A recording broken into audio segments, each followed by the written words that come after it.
আমলকি গাছটাকে বকফুলের গাছ ভেবে ভুল করে ফেললাম। আছে জহুরির চোখ, সে আমার হয়েছে সেই দশা।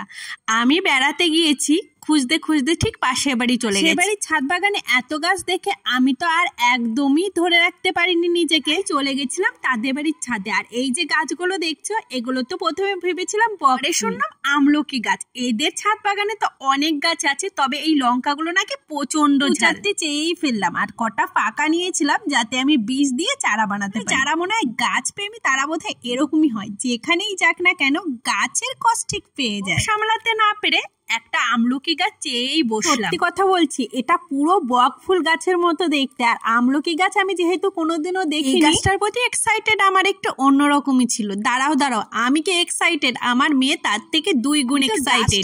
এত খুশি হয়েছিলাম, আর যেই গাছটা আমি হাতে নিয়েছি অমনি আমার মেয়ে হাত থেকে কেড়ে নিয়ে ওর কি খুশি। এর আগে কারা কারা এই আমলকি গাছ দেখেছো অবশ্যই কিন্তু কমেন্ট করে জানিও। ভিডিওটা কেমন লাগলো অবশ্যই কমেন্ট করে জানিও।